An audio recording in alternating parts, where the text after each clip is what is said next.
Почитувани граѓани,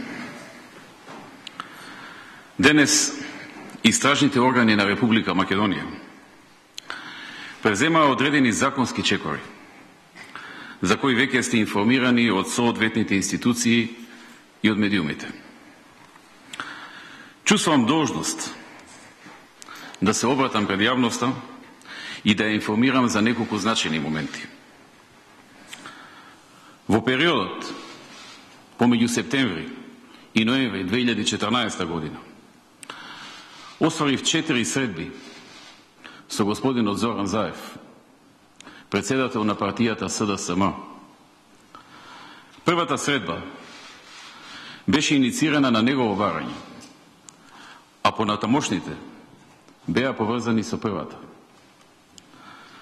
На овие средби господинот Зоран Заев побара од мене итно формирање на техничка влада и притоа ме информираше дека во соработка со одредена странска разузнавачка служба прибавил снимени телефонски разговори, речиси од целиот државен врв, тргнувајќи од председателот на државата, парламентот, владата, медиумите и други политички и јавни лица од власта и од опозицијата. Го прашав неколку пати дали е сигурен во тоа што го говори и дали е сигурен дека навистина станува збор за странска разузнавачка служба, на што добив потврдни одговори. Дополнително, тој ми раскажа неколку телефонски разговори, за кои констатирав дека дел се точни, дел половично точни и дел неточни. Сепак, фактот дека дел од нив беа точни укажуваше на сериозноста на ситуацијата. Во наредните денови и недели тој почна и јавно да говори дека поседува таков материјал, што ја засили заканата за нас и кон нас, дека доколку не прифатиме формирање на техничка влада, ќе започне со објавување на овој материјал. Го гледав и го слушав шефот на македонската опозиција, како седи пред мене и со каква гордост, самоувереност и возвишеност ме информира дека соработувајќи со странска разузнавачка служба, истата го снабдила со нелегално, противзаконски и противуставно стекнат материјал, делумно и монтиран, кој го дава на овој човек со цел да оствари некоја своја цел. Не можев да поверувам дека човекот кој претендира да ја води државата, уште додека во опозиција, не крие дека соработува со странски разузнавачки служби. Ми кажа и дека со нив имал серија на средби и повторно се наврати на барањето за формирање на техничка влада. И за сето ова што го говорам, постојат цврсти и непобитни докази.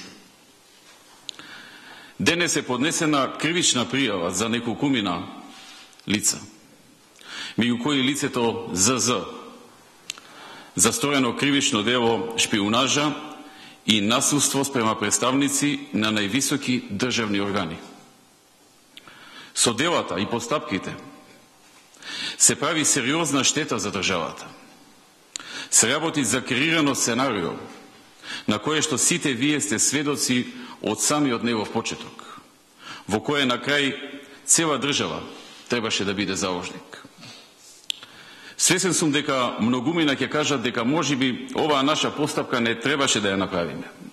Посебно затоа што цела јавност е свесна дека овој човек е најпосакуваниот можен политички противник и партиски гледано. Најмногу ни одговара тој да продолжи како што си почнал. Но има некои работи кои ниту еден одговорен човек и политичар во светот не може и не смее да ги игнорира и да ги остава настрана. каква работа е интересот на државата. Ве повикувам да се запрашате што би направил секој од вас кога би бил на моје место.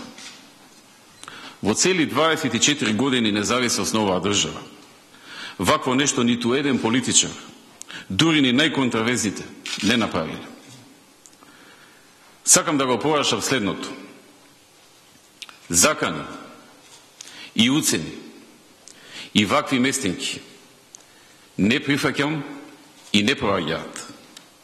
И на сите инволвирани јавно им порачувам дека ние не сме македончиња, туку сме македонци.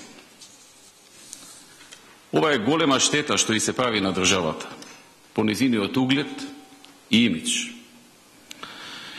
Вистинска штета е што овој човек посегна по ваков подмолен начин, наместо со работа, со идеи, визија и програма.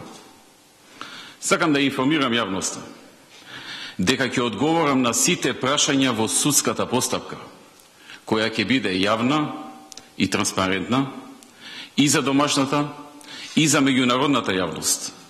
И ве повикувам сите да го следите случајот со внимание и да ги гледате доказите и да ги препознаете шпекулациите и местенките. Од денес ќе слушате секакви шпекулации. Вистината за се ќе излезе на виделина. За се постојат црсти докази.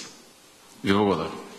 Почитувани представници на медиумите, благодариме за вашето денешно присуство на овој настан на обраќањето на премиерот Груевски пред граѓаните.